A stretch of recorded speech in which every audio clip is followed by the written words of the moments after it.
Crónica de una muerte anunciada. Gabriel García Márquez, capítulo 1.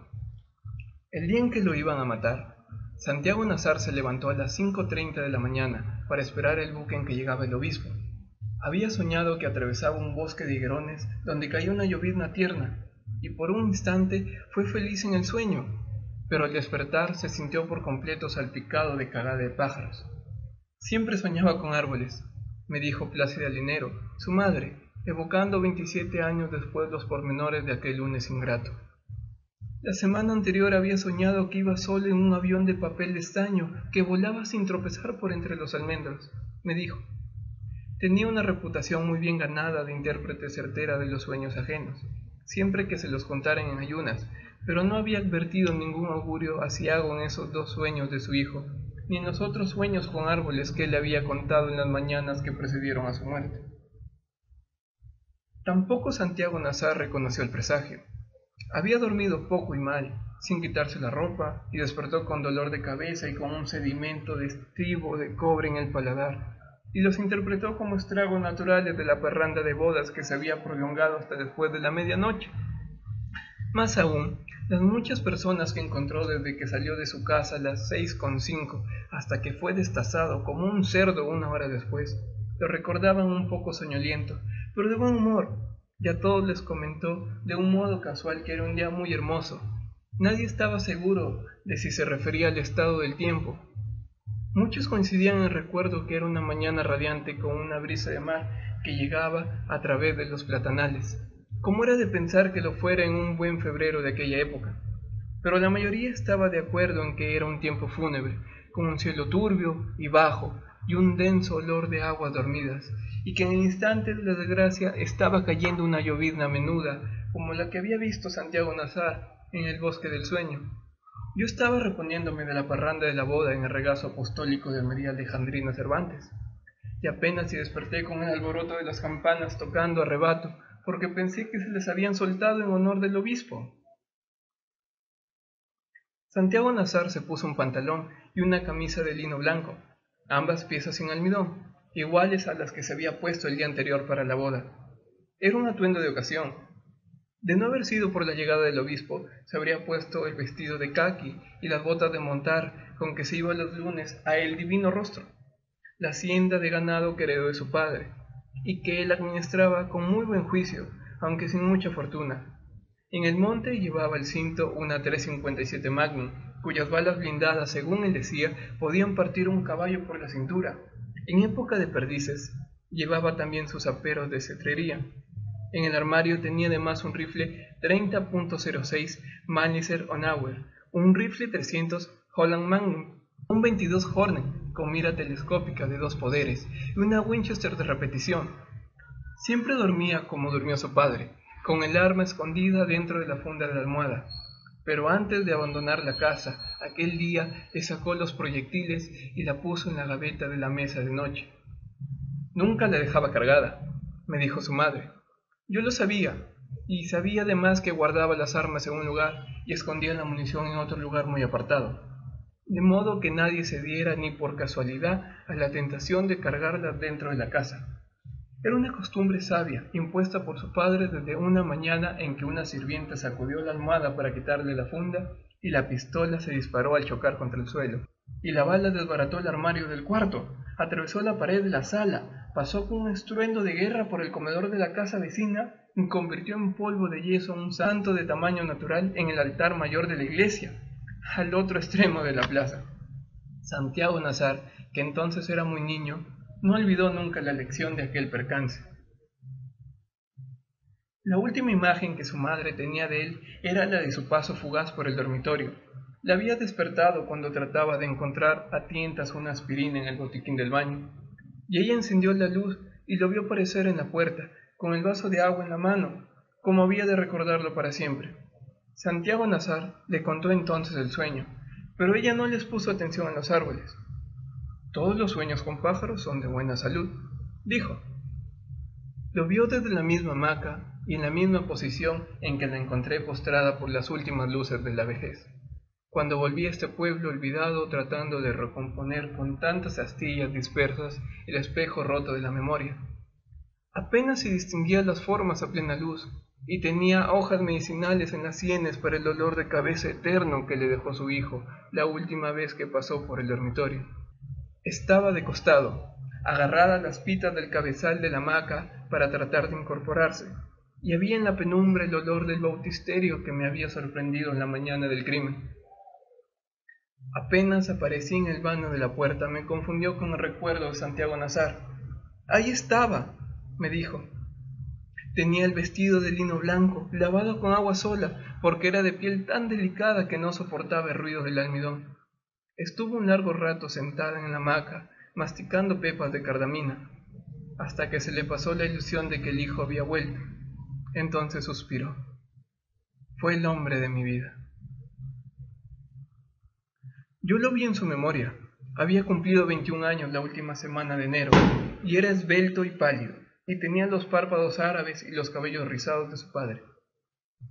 Era el hijo único de un matrimonio de conveniencia que no tuvo un solo instante de felicidad, pero él parecía feliz con su padre hasta que éste murió de repente, 3 años antes, y siguió pareciéndolo con la madre solitaria hasta el lunes de su muerte. De ella heredó el instinto. De su padre aprendió desde muy niño el dominio de las armas de fuego, el amor por los caballos y la maestranza de las aves de presas altas, pero de él aprendió también las buenas artes del valor y la prudencia. Hablaban en árabe entre ellos, pero no delante de Plácida Linero, para que no se sintiera excluida. Nunca se les vio armados en el pueblo, y la única vez que trajeron sus halcones amaestrados fue para hacer una demostración de altanería en un bazar de caridad. La muerte de su padre lo había forzado a abandonar los estudios al término de la escuela secundaria, para hacerse cargo de la hacienda familiar. Por sus méritos propios, Santiago Nazar era alegre y pacífico y de corazón fácil. El día en que lo iban a matar, su madre creyó que él se había equivocado de fecha cuando lo vio vestido de blanco. Le recordé que era lunes, me dijo, pero él explicó que se había vestido de pontifical por si tenía ocasión de besarle el anillo al obispo. Ella no dio ninguna muestra de interés. Ni siquiera se bajará del buque, le dijo. Echará una bendición de compromiso, como siempre, y será por donde vino. Odia este pueblo. Santiago Nazar sabía que era cierto, pero los fastos de la iglesia le causaban una fascinación irresistible. Es como el cine, me había dicho alguna vez. A su madre, en cambio, lo único que le interesaba de la llegada del obispo era que su hijo no se fuera a mojar en la lluvia, pues lo había oído estornudar mientras dormía.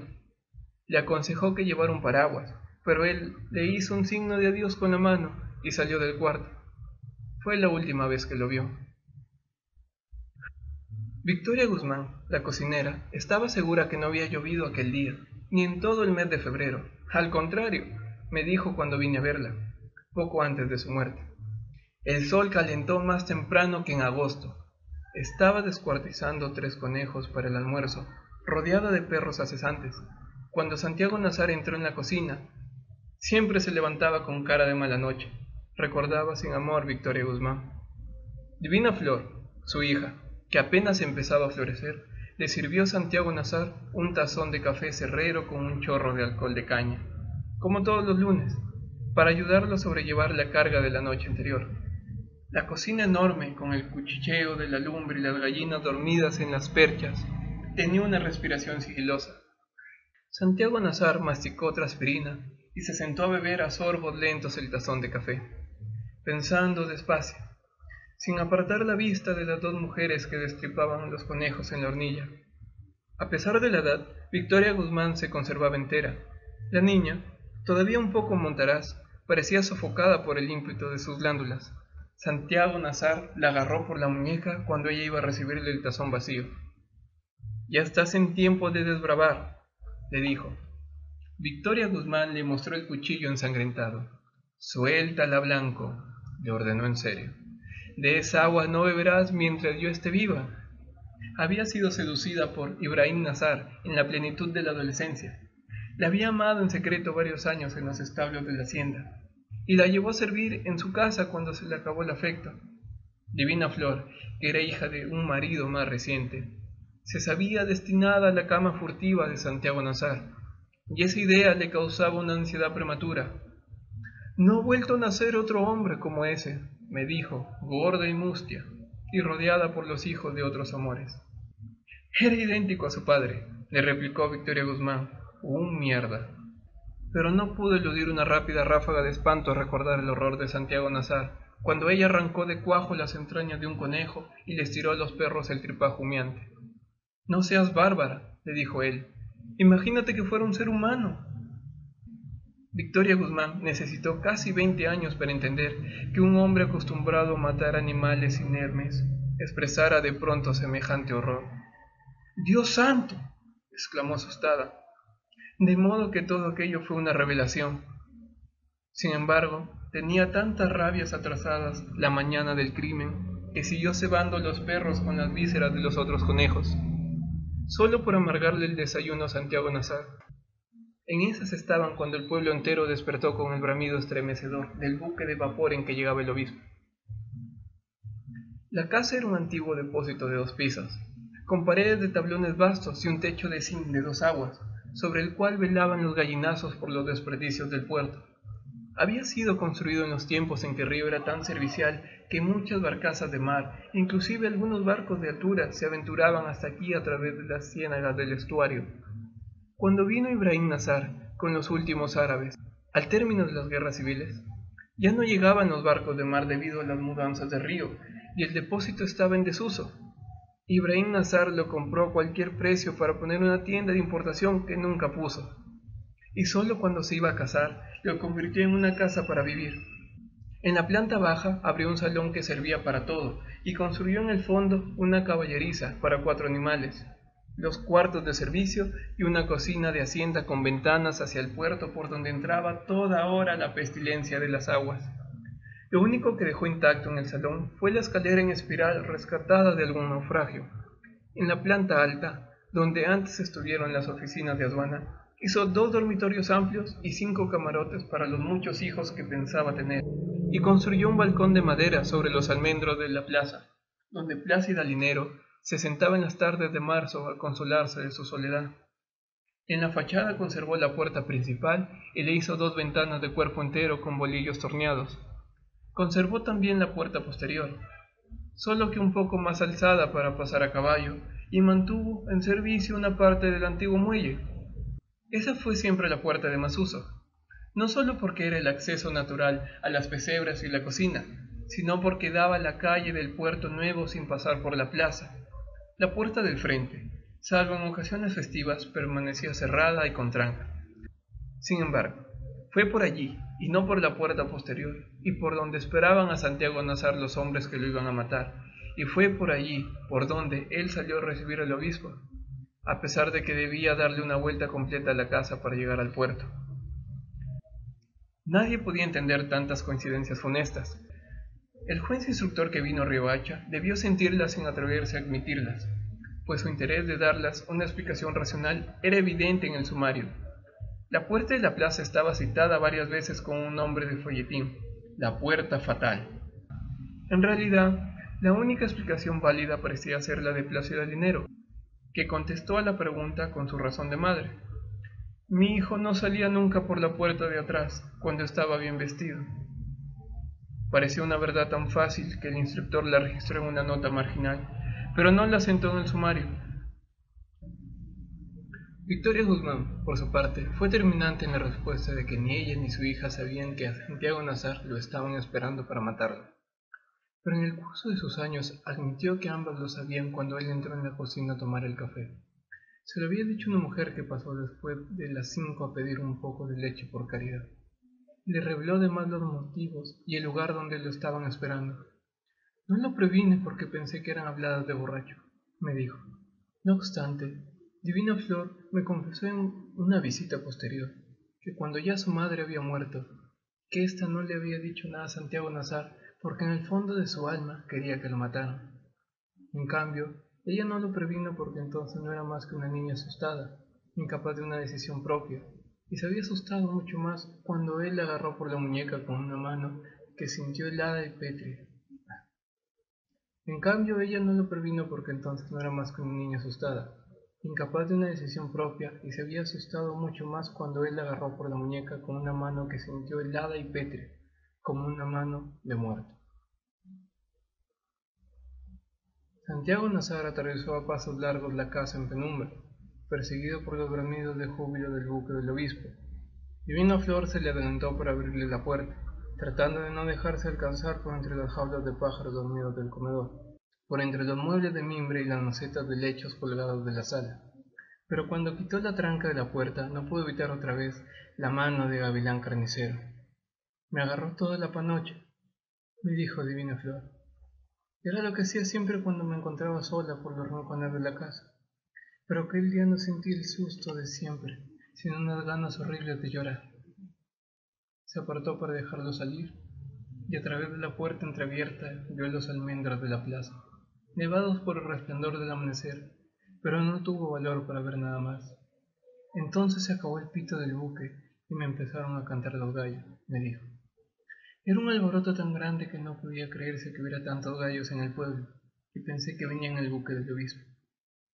Lo único que ella pudo hacer por el hombre que nunca había de ser suyo fue dejar la puerta sin tranca, para que él pudiera entrar otra vez en caso de urgencia. Alguien que nunca fue identificado había metido por debajo de la puerta un papel dentro de un sobre, en el cual le avisaban a Santiago Nazar que lo estaban esperando para matarlo, y le revelaban además un lugar y los motivos, y otros detalles muy precisos de la confabulación. El mensaje estaba en el suelo cuando Santiago Nazar salió de su casa, pero él no lo vio, ni lo vio Divina Flor, ni lo vio nadie hasta que mucho después de que el crimen fue consumado. Habían dado las 6 y aún seguían encendidas las luces públicas. En las ramas de los almendros y en algunos balcones estaban todavía las guirnaldas de colores de la boca, y hubiera podido pensarse que acababan de colgarlas en honor del obispo. Pero en la plaza cubierta de baldosas hasta el atrio de la iglesia, donde estaba el tablado de los músicos, parecía un muladar de botellas vacías y toda clase de desperdicios de la parranda pública. Cuando Santiago Nazar salió de su casa, varias personas corrían hacia el puerto, apremiadas por los bramidos del buque. El único lugar abierto en la plaza era una tienda de leche a un costado de la iglesia, donde estaban los dos hombres que esperaban a Santiago Nazar para matarlo. Clotilde Armenta, la dueña del negocio, fue la primera que lo vio en el resplandor del alba, y tuvo la impresión de que estaba vestido de aluminio. Ya parecía un fantasma, me dijo. Los hombres que lo iban a matar se habían dormido en los asientos, apretando en el regazo los cuchillos envueltos en periódicos, y Clotilde Armenta reprimió el aliento para no despertarlo.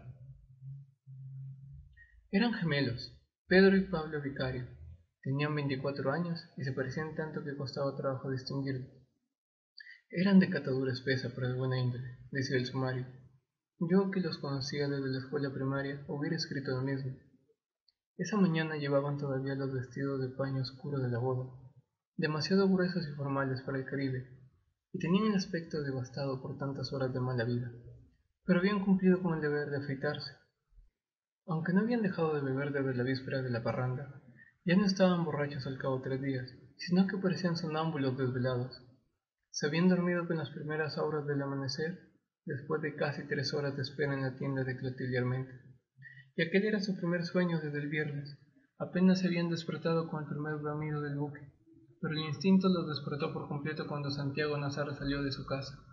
Ambos agarraron entonces el rollo de periódico y Pedro Vicario empezó a levantarse.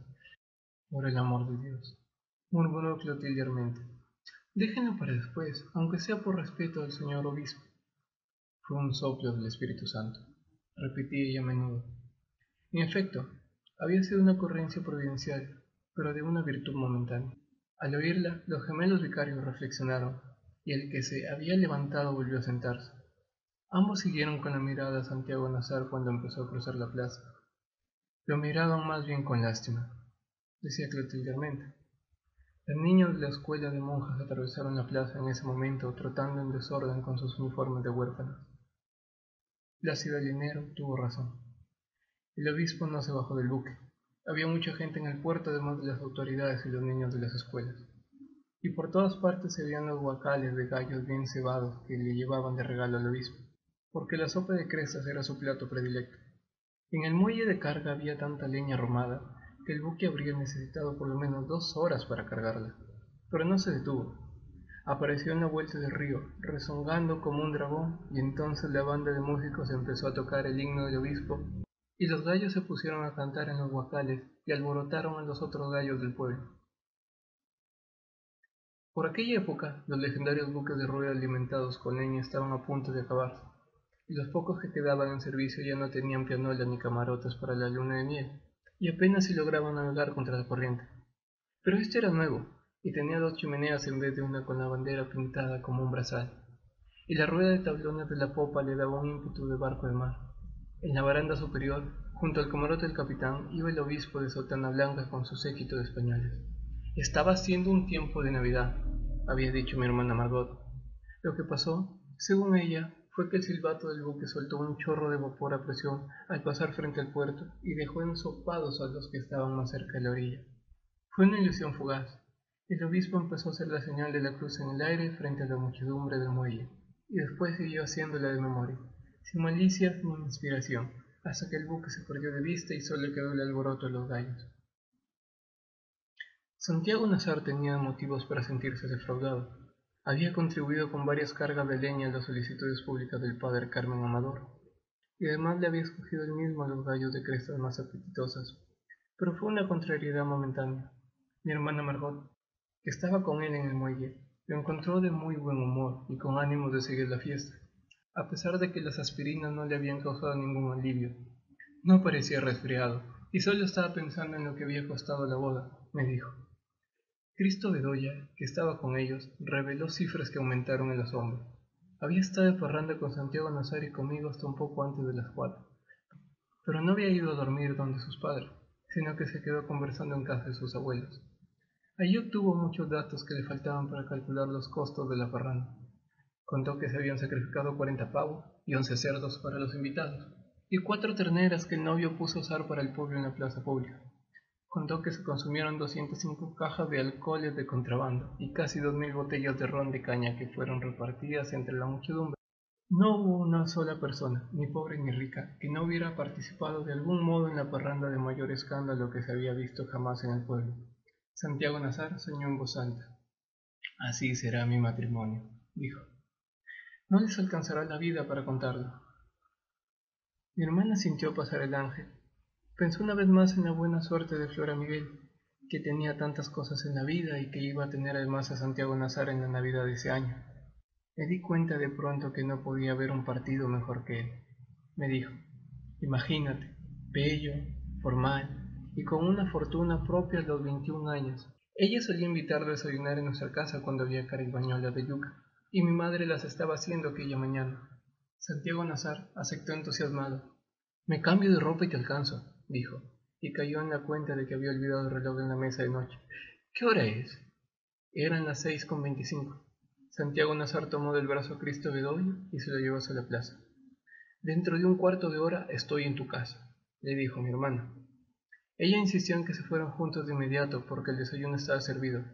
Era una insistencia rara, me dijo Cristo Bedoya. Tanto que a veces he pensado que Margot ya sabía que lo iban a matar y quería esconderlo en tu casa. Sin embargo, Santiago Nazar la convenció de que se adelantara mientras él se ponía la ropa de montar, pues tenía que estar temprano en el divino rostro para castrar terneros. Se despidió de ella con la misma señal de la mano con que se había despedido de su madre, y se alejó hacia la plaza llevando del brazo a Cristo Bedoya. Fue la última vez que lo vio. Muchos de los que estaban en el puerto sabían que a Santiago Nazar lo iban a matar. Don Lázaro Aponte, coronel de academia en uso de buen retiro y alcalde municipal desde hacía 11 años, le hizo un saludo con los dedos. Yo tenía mis razones muy reales para creer que ya no corría ningún peligro, me dijo. El padre Carmen Amador tampoco se preocupó. Cuando lo vi sano y salvo pensé que todo había sido un infundio, me dijo. Nadie se preguntó siquiera si Santiago Nazar estaba prevenido, porque a todos les pareció imposible que no lo estuviera. En realidad, mi hermana Margot era una de las pocas personas que todavía ignoraban que lo iban a matar. De haberlo sabido me lo hubiera llevado para la casa aunque fuera amarrado, declaró el instructor. Era extraño que no lo supiera, pero lo era mucho más que tampoco lo supiera mi madre, pues se enteraba de todo antes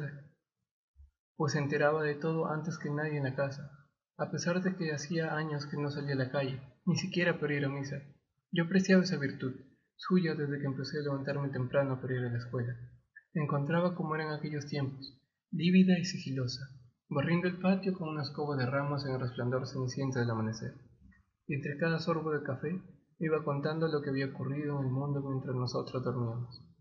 Parecía tener hilos de comunicación secreta con la otra gente del pueblo, sobre todo con la de su edad, y a veces nos sorprendía con noticias anticipadas que no hubiera podido conocer por arte de adivinación. Aquella mañana, sin embargo, no sintió el pálpito de la tragedia que se estaba gestando desde las 3 de la madrugada.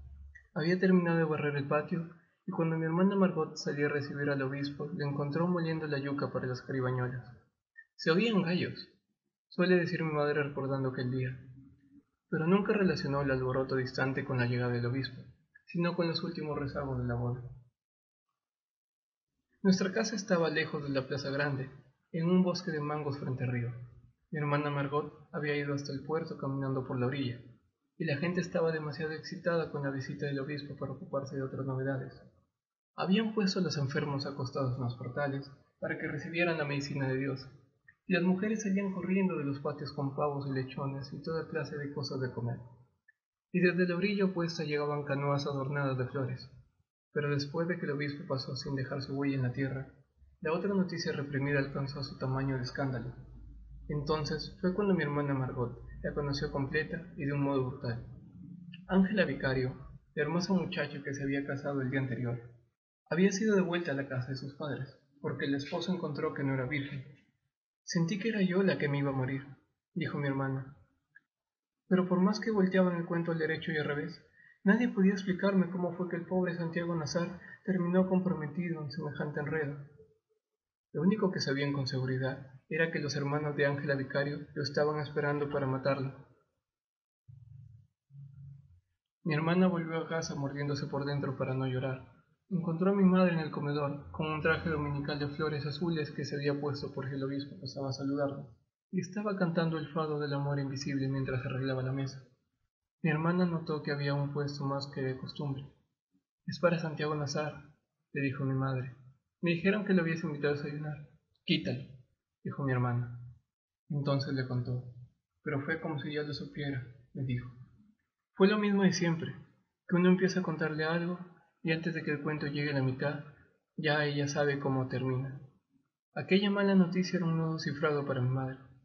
A Santiago Nazar le habían puesto ese nombre por el nombre de ella, y era además su madrina de bautismo, pero también tenía un parentesco de sangre con Pura Vicario, la madre de la novia de vuelta. Sin embargo, no había acabado de escuchar la noticia cuando ya se había puesto los zapatos de tacones y la mantilla de iglesia que suele usaba entonces para las visitas de pésame. Mi padre, que había oído todo desde la cama, apareció en pijama en el comedor y le preguntó alarmado para dónde iba. «A prevenir a mi comadre, Plácido», contestó ella. «No es justo que todo el mundo sepa que le van a matar el hijo y que ella sea la única que no lo sabe. Tenemos tantos vínculos que ella como los vicarios», dijo mi padre. «Hay que estar siempre de parte del muerto», dijo ella. Mis hermanos menores empezaron a salir de los otros cuartos. Los más pequeños, tocados por el soplo de tragedia, rompieron a llorar. Mi madre no les hizo caso. Por una vez en la vida ni le prestó atención a su esposa. «Espérate, y me he visto», le dijo él. Ella estaba ya en la calle. Mi hermano Jaime, que entonces no tenía más que 7 años, era el único que estaba vestido para la escuela. «Acompáñalo tú», ordenó mi padre. Jaime corrió detrás de ella sin saber qué pasaba ni para dónde iban, y se agarró de su mano. «Iba hablando sola», me dijo Jaime. «Hombres de mala ley», decía en voz muy baja, «animales de mierda que no son capaces de hacer nada que no sea dar gracias». No se daba cuenta ni siquiera de que llevaba al niño de la mano. «Debieron pensar que me había vuelto loca», me dijo. «Lo único que recuerdo es que se oía a lo lejos un ruido de mucha gente, como si hubiera vuelto a empezar la fiesta de la boda, y que todo el mundo corría en dirección de la plaza. Apresuró el paso, con la tentación de que era capaz cuando estaba una vida de por medio, hasta que alguien que corría en sentido contrario se compadeció de su desvarío. «No se moleste, Luisa Santiago», le gritó al pasar. «Ya lo mataron».